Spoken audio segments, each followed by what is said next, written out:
we have new insight into how the Dodgers continually restock their farm system.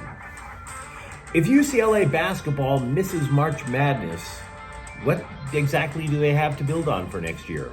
And two dipwads break into the Clippers' new arena because TikTok. Good morning. I'm James.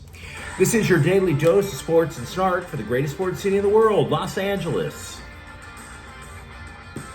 This is the faithful Angelenos morning report. And it is March 4th, 2024. By the time you get this clip, I'm going to be on a plane heading out of St. Loser misery back to my wife and the blouse of the blessed abundance. It's going to be a glorious day. And here's something else that's glorious. We have hit 600 subscribers. We added another one yesterday. I will do my best to keep you guys informed. And if you like being in the know about LA, click and clack the like button. Click and clack the subscribe button.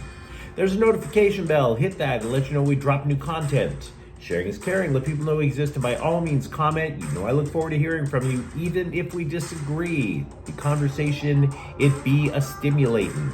Now, before we go through the news and notes, a look at the scoreboard. Kawhi Leonard scored 32 points yesterday, and the Clippers knocked off Minnesota. The suddenly pretty damn dominant Minnesota. They beat them 89-88. Meanwhile, Philip Deneau gets a hat trick. Cam Talbot stops 31 shots. The Kings overwhelm New Jersey 5-1. Meanwhile, today, Oklahoma City's in town to play the Lakers at 7:30. The Clippers are also playing today. They're in Milwaukee at 5. But what do you say we get to the news? Dodger president Andrew Friedman has often warned of large market teams falling off the map.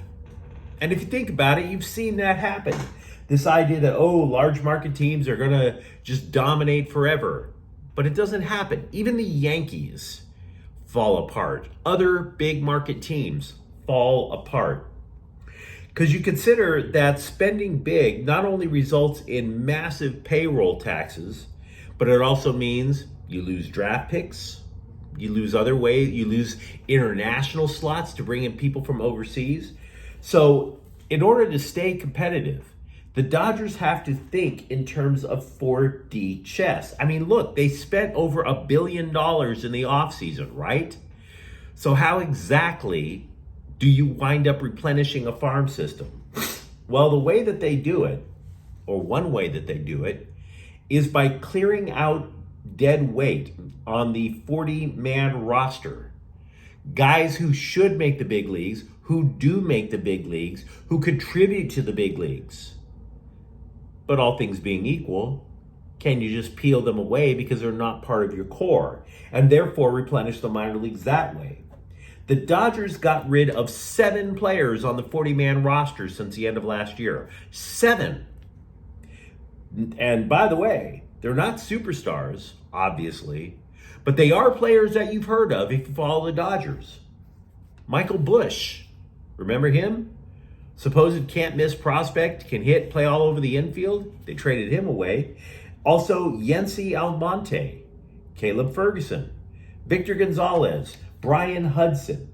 In other words, a bunch of relievers as well. Those are just 5 of the 7 right there. Shortstop for the Dodgers was really a bad position for the Dodgers in the minors. They didn't have anything to speak of. Now they have 2 more prospects. In addition to that, I believe it was Gonzalez being a left-hander, but he was out of options. So to give the Dodgers continued flexibility, when they sent him out and they sent these other guys out, they got a left-handed reliever back with plenty of minor league options. In other words, a guy that they can bring up, send back down to the minor leagues over and over as the Dodgers continue to tweak their roster during the course of the season. Now look, I am not trying to claim that everybody the Dodgers bring in is a stud.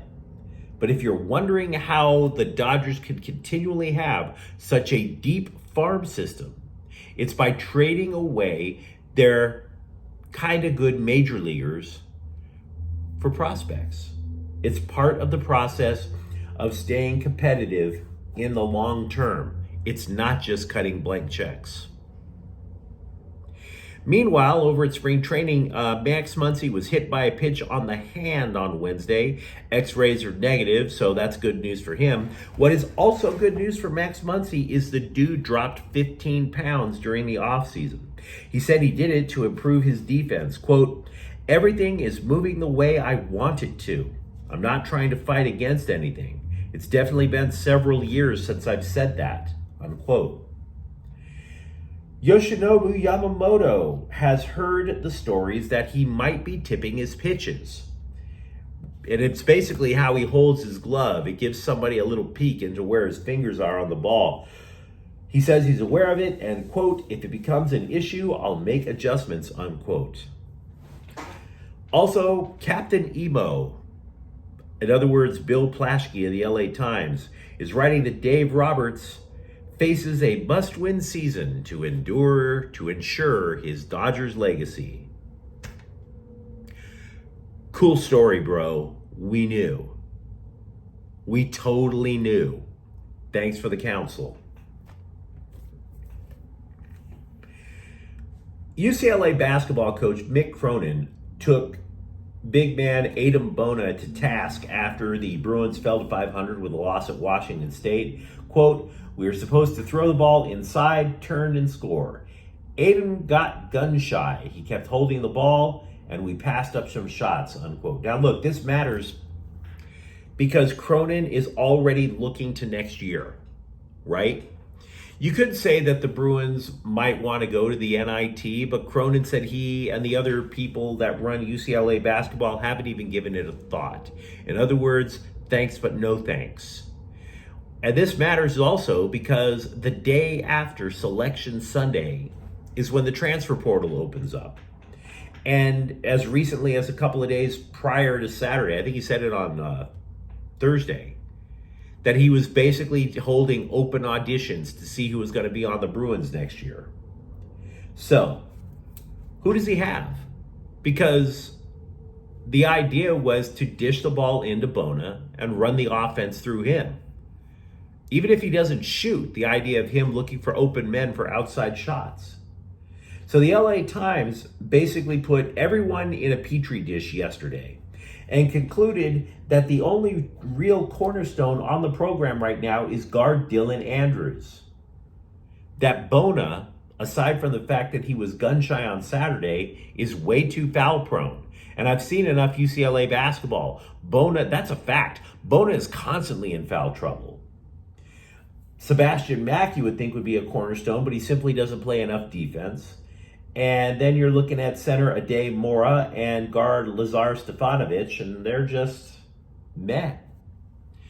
So, all things being equal, you could see as many as 3 new starters, I would wager, for the Bruins next year. Side note, and this is just speculation with what I'm about to say. Yes, I think you could bring in some talent in the transfer portal for UCLA, but I don't think you're going to solve the scoring problem there. I think you could acquire toughness. I think you could acquire rebounding. You know, the guy with a chip on his shoulder who didn't work out at another school, wanting to sit there and show everybody that he can grind. Yeah, I think you can get that in the transfer portal. But if you could score, there's no way in hell that school wants you to go. They're going to kiss your ass to stay if you could score. So I would wager that to solve the Bruins scoring problems, that has to be done through traditional recruiting. I always tell people I made this channel just to talk LA sports, maybe make a couple of friends along the way. One thing I definitely don't want to be, despite the fact that we're adding subscribers, I sure as hell don't want to be an influencer. I don't look at myself. I'd never want to look at myself as an influencer. Why? Because they're horrible people. That's why. Influencers are straight up narcissists, just desperate to do anything for attention, even if that includes hurting people. And then, of course, what do? Because they hurt people, people want to see the train wreck. And what do these clowns do? They demand that they get everything for free, simply so that they can take a big turd on your dinner table for likes. Influencers are horrible people. So I bring that up because there are these two douchebags who broke into Intuit Arena, the unopened new home for the LA Clippers. And of course, what did they do? They acted a fool for TikTok likes, vandalism, stuff like that. These same two idiots broke into SoFi Stadium and Dodger Stadium. I mean, no talent hacks. Not a punchline to their name, no idea how to dance, nothing. Even the attention whores that you see on the metro try to rap, try to sing, try to dance. They at least attempt to be entertaining. These clowns just commit Class E felonies, and then after that they open a GoFundMe because they were flat broke and hope you can bail them out. And by the way, if they did in fact open a GoFundMe, feel free to hack into it and peel away every dime they have. That would actually be pretty amusing as a prank. Influencers. Name one influencer who actually did something for the benefit of humankind. Laker players publicly admitted that Denver has their number. That's LeBron James's words, by the way, not mine. That would be after the Nuggets went on a 16-4 run to end the game on Saturday. Denver wound up winning that game by 10, by the way. So that super late run, that run in the last 4 minutes, literally turned the game on its head. In 3 games versus the Lakers, Denver has outscored the Lakers by 19 points in the fourth quarter. Moreover, Denver in those fourth quarters shot 61% from the floor. This is a finishing kick. The Lakers are trying everything to try and stop that fourth quarter onslaught, and it's not happening. Now, the LA Times believes that it's a byproduct of a pick and roll run between Jamal Murray and Nikola Jokic, which may be true. Maybe true. I'll have to watch the game again in order to get my own vibe on it. I spent a lot of time in yesterday's clip getting after LAFC for their hatred of snow. Normally, I talk about the Galaxy much more. I have something called a rapid recap where I give a post-game roundup about what they did that day. I couldn't do it on Saturday, though. Work stuff. I have 3 primary thoughts about the LA Galaxy through their 2 matches. 1, they are making quicker decisions on offense because they know their wingers are fast. They just turn and fire the ball up the field knowing that there's a relatively decent chance that Joseph Paintsil probably has a step on his defenseman. They're just bombing away with one long pass after another. 2, because the defense has to react and chase down those wingers, Joseph Paintsil, Gabriel Peck, etc. It leaves a gap in the defense for Dejan Joveljic to exploit right in the middle. In other words, the defense is running like hell to get to one side, and there's Joveljic just sneaking right behind them both, waiting for a wide open pass.